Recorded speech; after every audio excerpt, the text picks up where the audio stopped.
So previously we defined tensors and we looked at manipulations involving tensors. For example, the inner product and outer product. We didn't discuss any notion of an inner product between two contravariant vectors or covariant vectors. And we haven't talked about any notion of distance in our space. So up until now we've been thinking about a general n-dimensional space that's called Vn with coordinates x1 to xn. And remember, we've said that once we choose a coordinate system, we get a set of basis vectors. And if we want to describe an object in our space, maybe this arrow, this exists independently of any coordinate system. But once we choose a coordinate system that has a set of basis vectors, then to describe this thing, we need a set of components. And those components go with the basis vectors associated with the coordinate system we've chosen. So you may ask, if this vector, this arrow in space, exists independently of any coordinate system, you may ask why we need a coordinate system at all. And the answer is that this coordinate system, any coordinate system, allows us to arithmetize space. So this means that we can apply the laws of arithmetic on objects existing in that space. Okay, we need to do that, and you'll see that we'll need to do that. So coordinate systems are essential and needed. So this space, it may be three-dimensional, it may be the four-dimensional space-time of special relativity that we're going to see very soon. The coordinate lines may be straight and they may intersect at right angles, or they may be curved and intersect at any angle you can think of. Many spaces come equipped with a rule that assigns a distance in that space. Okay, and these are called metric spaces. Metric. And in these spaces, no matter the coordinate system we choose, no matter if the lines are straight or intersect at right angles or any angle you want, there exists a fundamental quantity, and it's called the metric tensor. And this fundamental quantity, the metric tensor, allows us to define lengths and angles in a consistent way in our space. And this metric tensor is going to be the subject of what we talk about next. And it's useful for calculating distances, but it's also useful in manipulating tensors and tensor components.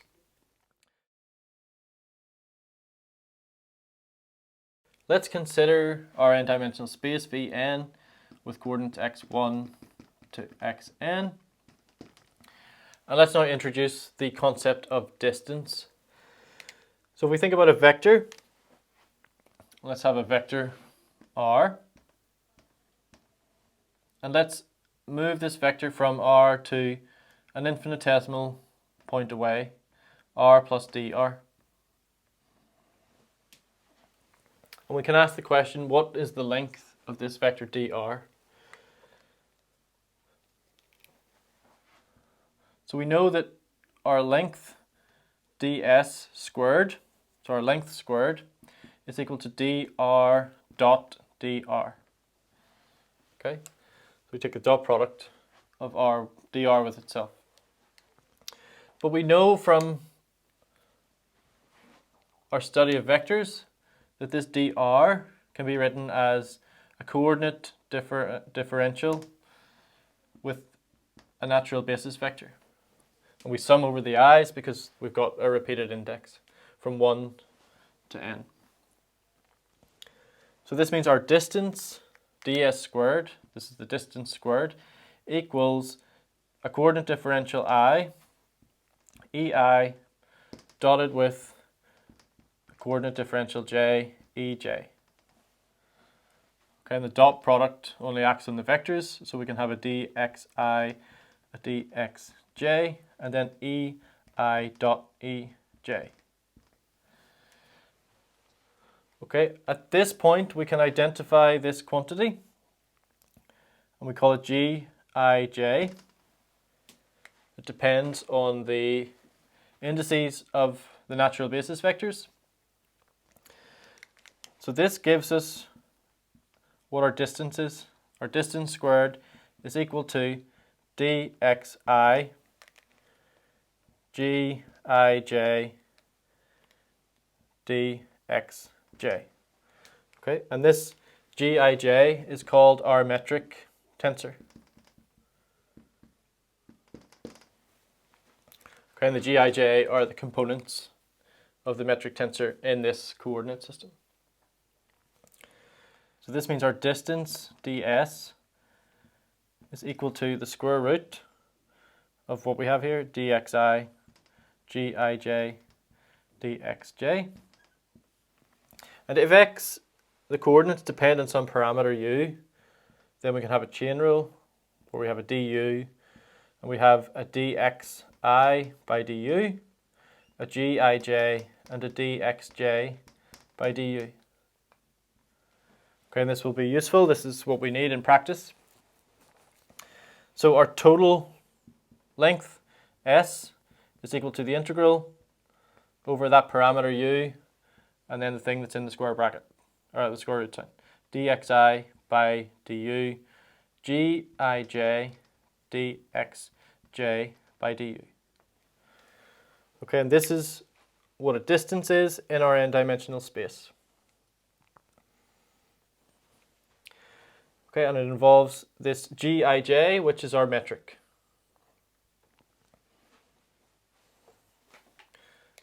So we've chosen a coordinate system, so we know our xi's, we know the parameter u that describes this coordinate system.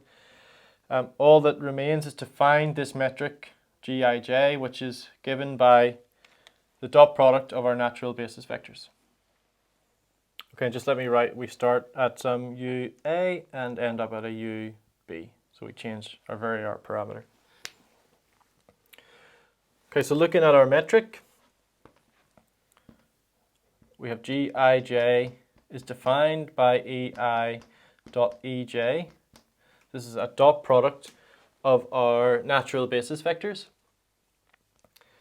And our natural basis vectors, they're not constant throughout the space, but we'll consider particular types of spaces, and one in which we can write that the metric tensor is diagonal, dij, is called a Euclidean space.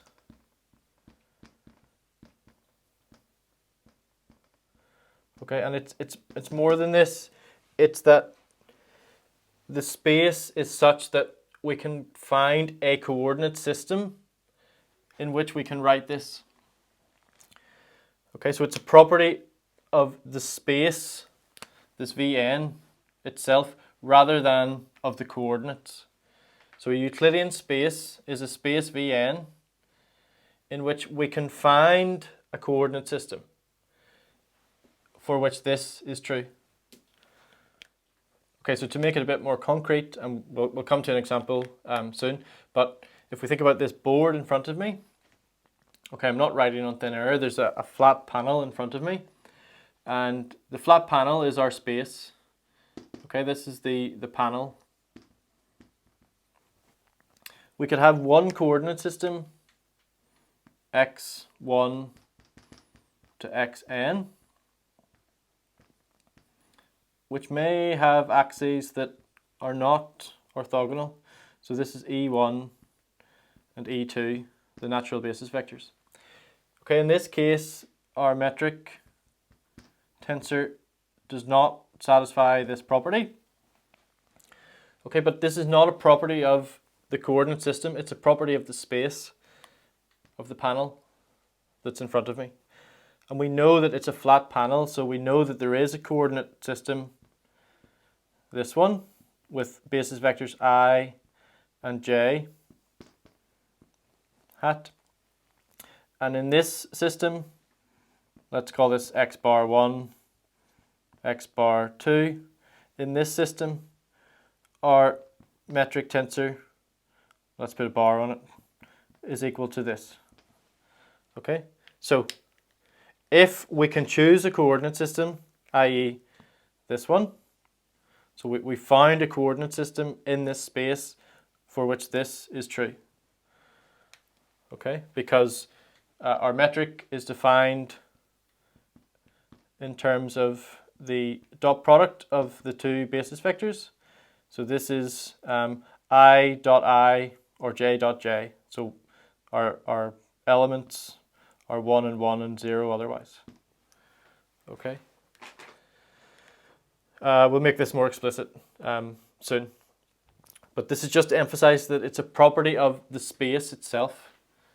So the flat panel, not any coordinate system. Hopefully that's clear.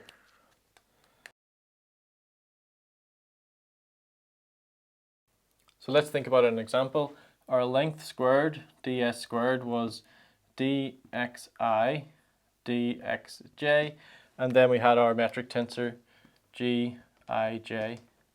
And this gij,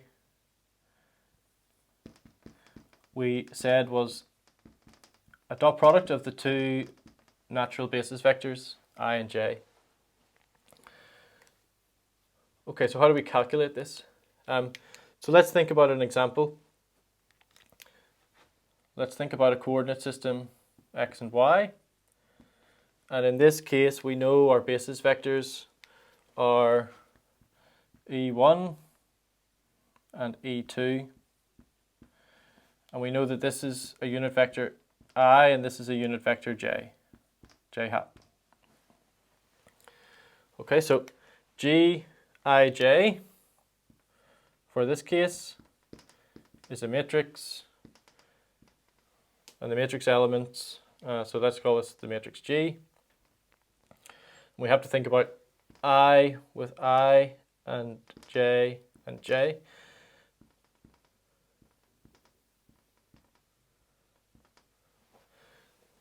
So the rows are our first one and the columns are our second vector. So when our first vector is I, and we dot it with I, we get 1. And when we dot I with j, we get 0. If we dot j hat, with I, we get 0, and j hat with itself is 1, because they're unit vectors. Okay, so in this case, our metric g ij equals delta ij. So this is the case of a diagonal metric that describes a Euclidean space.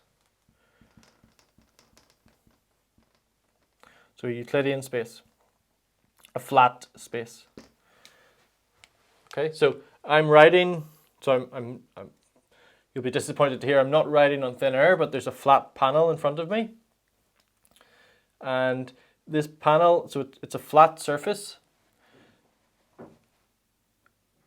And the fact that our metric satisfies this means a Euclidean space. Again, it's the Euclidean aspect, it's a property of this space, not the coordinate system.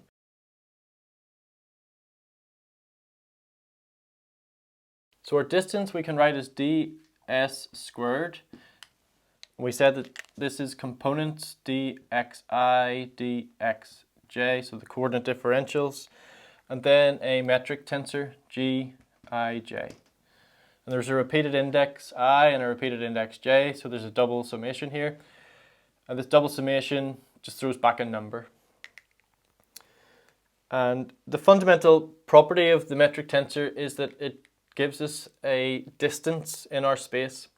And this distance better be invariant under a transformation of coordinates. So the distance between these two vectors doesn't depend on which coordinate system I choose to define the space. Okay, so the distance must be independent of any choice of coordinate system. So we must be able to write down that this equals, so if we transform from an unbarred system, x1 to xn, and we go to an x bar 1 to x bar n, we must be able to write down the corresponding equation dx bar I, dx bar j, gij bar. And then we have a question, how are g and g bar related? Okay, we know that the coordinate differentials are related because these are contravariant vectors. So at this point we want to ask, how are G and G bar related? Okay, so we know that dx bar I equals dx bar I by dxa dxa. Okay, this is the definition of a contravariant vector, and this transforms, this is the Jacobian matrix J bar, elements of it. Okay, so let's just plug this in to the right hand side. So we see that our ds squared equals dxi dxj gij. Okay, so I've just rewritten this, and now we're saying that this equals dx bar I. Dx bar I is dx bar I by dxa dxa, and dx bar j is dx bar j by dxb dxb, and then we have a gij bar. Okay, so let's group these together. This is dxa dxb, and we have, let me choose a different color, that's not working, dx bar I by dxa dx bar j by dxb gij bar. Okay, so on this side we have two coordinate differentials and then g, and we have on this side two coordinate differentials and then something. So this something must be g, and our indices are a bit different, but we can rewrite this. We can either swap the indices, change the indices on this side or this side. What's easier? Probably easier to change it on this side. So we can call this left hand side dxa dxb by gab. Okay, so I and j are repeated indices. So now both sides have a dxa and a dxb, and whatever's left, gab, this must be gab. So we find that our gab, so our metric tensor in the unbarred system, is equal to, let's have a bit of contrast with the pink, dx bar I by dxa, dx bar j by dxb, g bar ij. So this is how our metric tensor transforms under a coordinate transformation.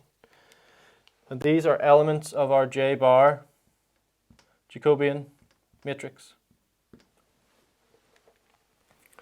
Okay, so this tells us that G is a, yes, the subscripts. This is the definition of a covariant rank 2 tensor. Okay, so we're going this time from the barred to the unbarred system. So we have the J bar, okay, because it's a covariant quantity that we're looking at. So this tells us that G is in fact a tensor, which we always implicitly assumed it was, and this tells us how it transforms. So G is a matrix and J bar is a matrix, so we can write this in terms of a matrix equation as G matrix equals J bar transpose G J bar. Okay, and usually it's better to keep things in the form of the indices and the components, but here it's perhaps useful to write it like this. Sorry, there's a bar here, of course. It's this bar. And if you want to find the inverse, so what's g bar in terms of g, then you multiply on the left hand side by a j transpose, and you multiply on the right hand side by a j bar. Sorry, by a j. Okay, j bar and j are inverses. So you multiply both sides on the right hand side by j, you get gj, and the right hand side, the only thing that survives is the g bar. Okay, so this is the inverse transformation. Okay, so we'll see an example of calculating the metric, transforming it, and we'll look at how to calculate the circumference of a circle using this metric approach.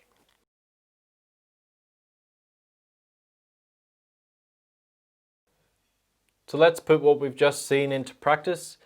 Let's think about an example of transformation of the metric. So we're going to find the components of the metric tensor in polar coordinates from the knowledge of what they are in Cartesian coordinates.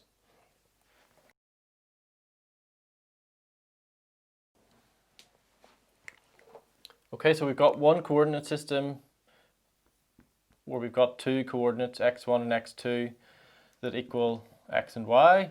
That's our Cartesian coordinate system. And in the second barred system, x1 and x bar 2, this equals r and theta. Okay, so we're thinking about a 2D system, either Cartesian coordinates or polar coordinates. So if we think about our 2D system, we have an x and a y and an r and a theta. So our x is equal to r cosine theta, and our y is equal to r sine theta. And we said that our metric tensor g bar was equal to j transpose g j. Okay, we saw that last time. And we saw also previously what our metric tensor was in our Cartesian coordinate system.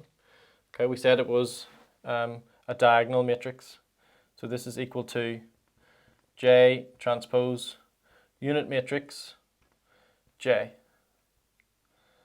Okay, so our g bar in our Cartesian coordinate system, in our polar coordinate system, equals j transpose j.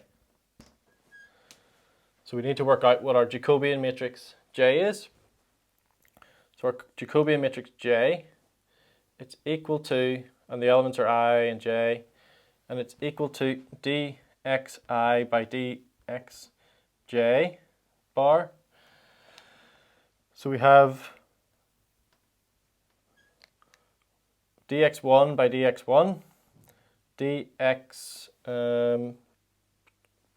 2 by dx bar 1, dx 1 by dx bar 2, and dx by dx 2 and 2. Okay, so dx1, that's this thing, x1 is x and x2 is y. So dx1 by dx bar 1 is equal to dx by dr. dx2 by dx bar 1 is dx2 y by dx bar 1 r. And then we have a dx1, that's dx by d theta, and a dy by d theta.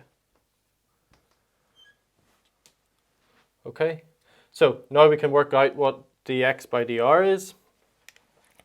This is equal to cosine theta. dy by dr is sine theta. dx by d theta is a minus r sine theta. And a dy by d theta is r cosine theta. So this is what J is, our Jacobian matrix. So our metric tensor, G, is equal to J transpose J. So G equals cosine theta, and we take the transpose, so we have a sine theta and a minus r sine theta, and then we've got an r cosine theta multiplied by this matrix with the cosine theta, a minus r sine theta, a sine theta, and an r cosine theta. Okay, and if you multiply this out, you get that it's 1 and r squared, like this.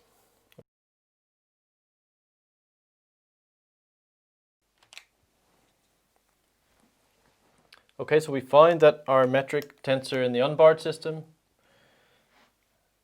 G, that's our Cartesian coordinate system, was 1, 1, 0, 0. And to go to the polar system, we have 1, 0, 0 r squared. Okay, so what does this mean? It means that the length in this system is ds squared equals dxi dxj gij. And here this is just dx squared plus dy squared. Okay, so the two coordinate differentials get multiplied by this matrix, and this matrix is diagonal, so only the I equals j term survives. So you have the dx1 squared plus the dx2 squared, and that's the dx squared plus dy squared. And here in the polar system, this becomes dr squared plus an r squared d theta squared. Okay, so note that you get this r squared term. It is diagonal, but it doesn't satisfy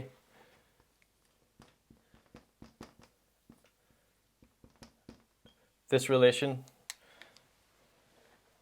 So although we've chosen a coordinate system that doesn't satisfy this, we know that the space itself is Euclidean because there is a coordinate system, this Cartesian one, in which the metric is diagonal.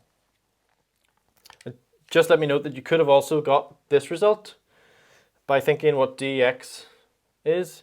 So dx is dr cosine theta plus r sine theta d theta. Okay, so r is cosine theta. There's a minus here. And dy is dr sine theta plus r cosine theta d theta. And then if you do dx squared plus dy squared, you get this thing. So dx squared plus dy squared, it gives you a dr squared plus a cosine squared theta and a sine squared theta, which gives you 1. So you have 1 in front of the dr squared. And then you get an r squared sine squared theta plus an r squared cosine squared theta, which gives you the r squared terms. And then the cross terms cancel. You get dr cosine theta with r cosine theta, and you get a dr and an r with 2 sine thetas. So they cancel. So you end up with this.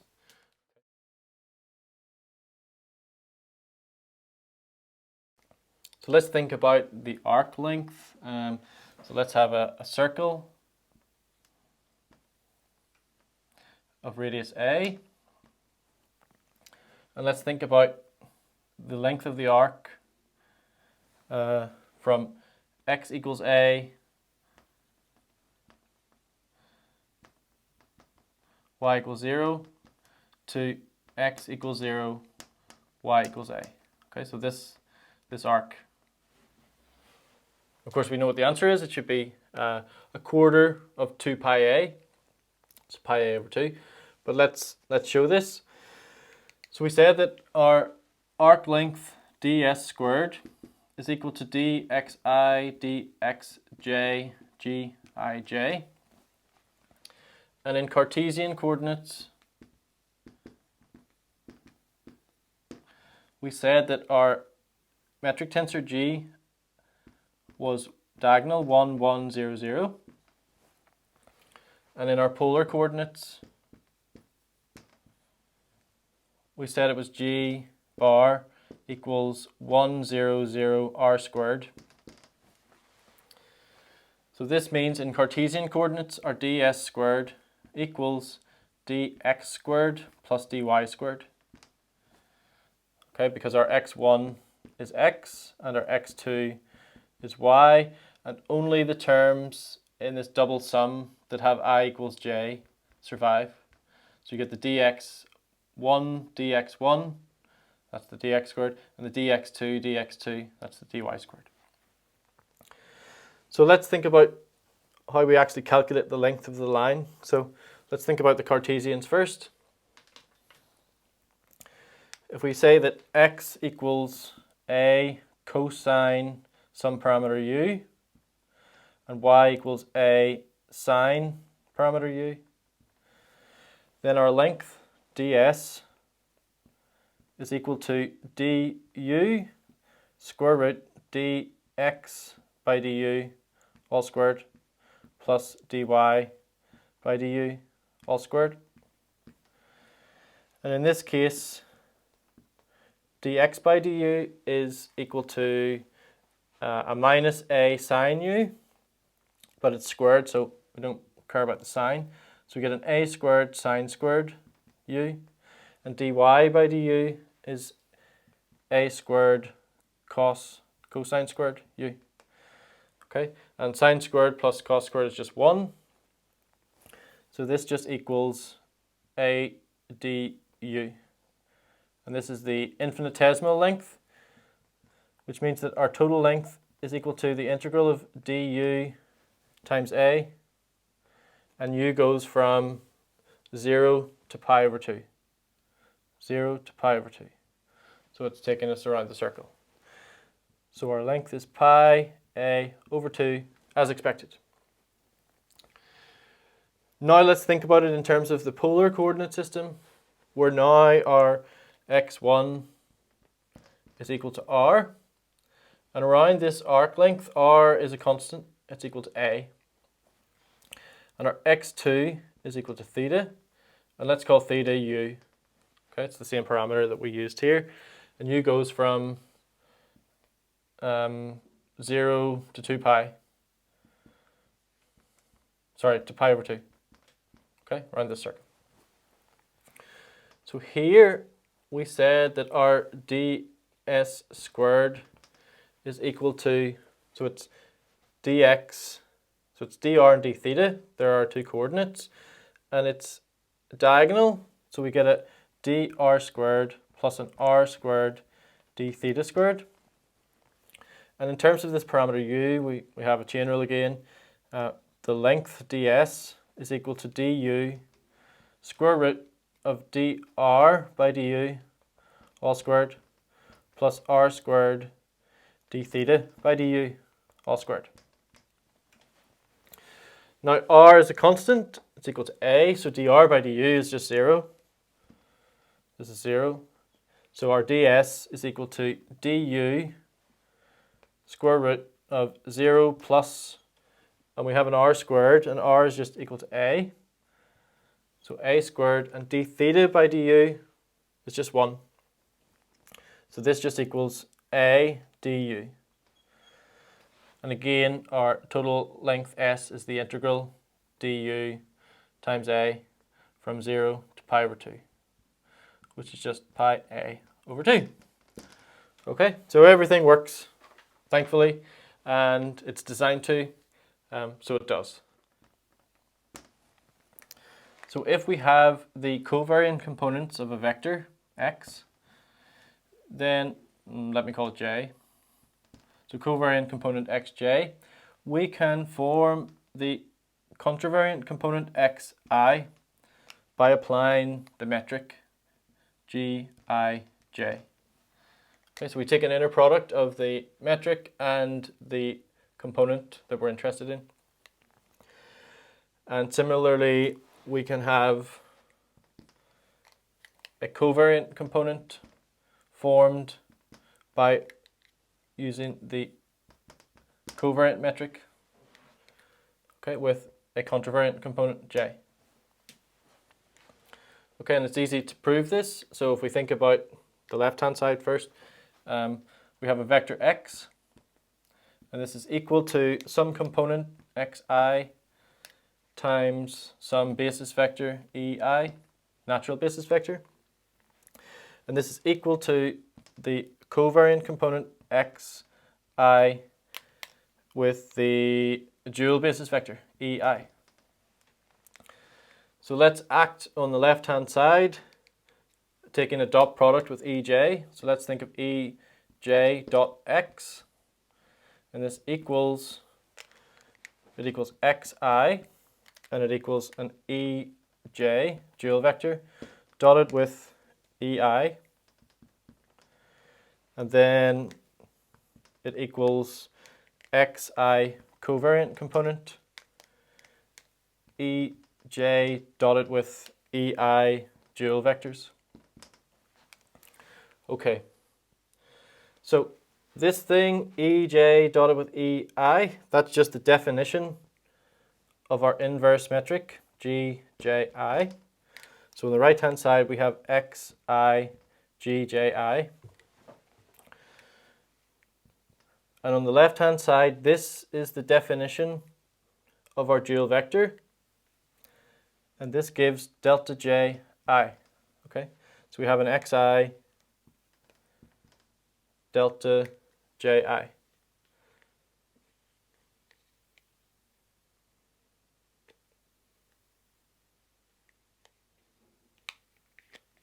Yep, okay, so superscript I, subscript I. So we find that xj equals g j I x I. Okay, and that's what we set out to show. Okay, so it's as simple as that. So another example, we could have components of a vector, of a tensor I, j, k, l, m, and maybe we want to raise the index l. So we'd have a g alpha l, and this equals a, I, j, and now we've raised the index l, so this becomes an alpha, and we have a k and an m.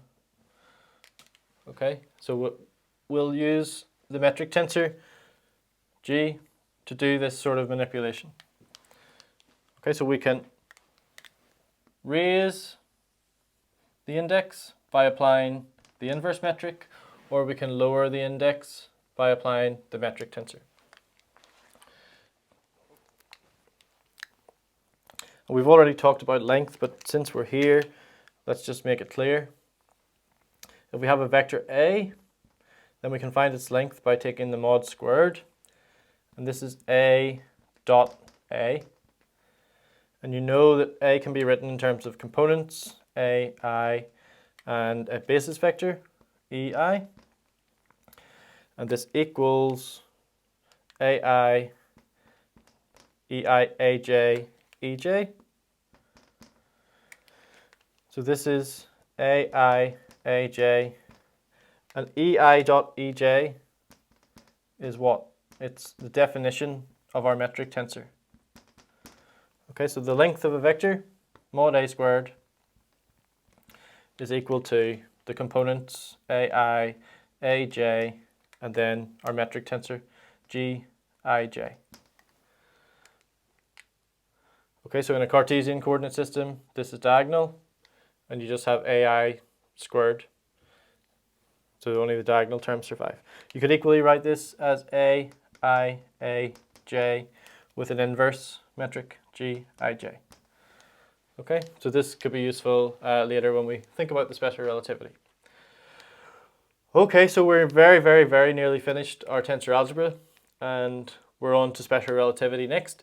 but there's just one little topic that I want to discuss about the metric tensor that is useful for our special relativity studies. Actually, it's quite important. So just a couple of minutes and then we finish tensor algebra and we'll be ready to start the special relativity. So the very last thing we're going to think about in the tensor algebra is a particular property of a constant metric.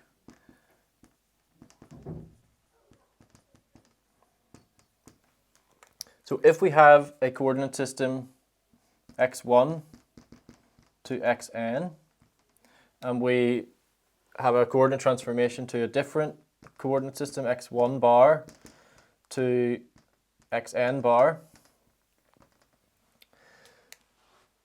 then as we saw, we can have an element of length squared equal to components dxi, so the coordinate differentials for the I and jth coordinates, and our metric tensor, or gij. Okay.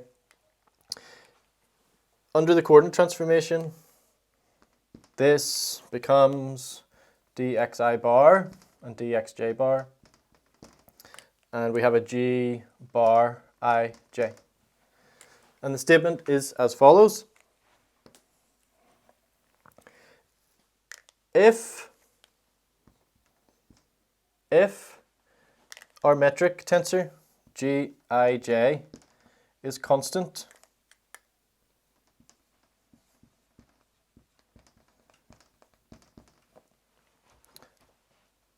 and the g bar is constant,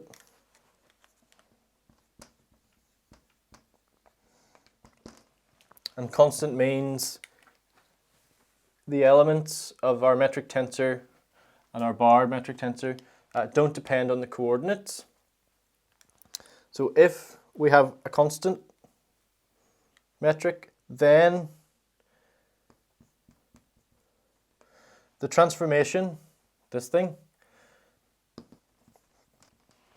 let's call it star,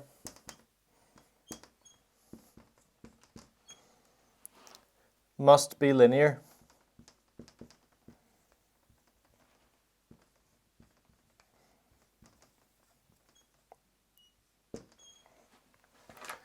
Okay.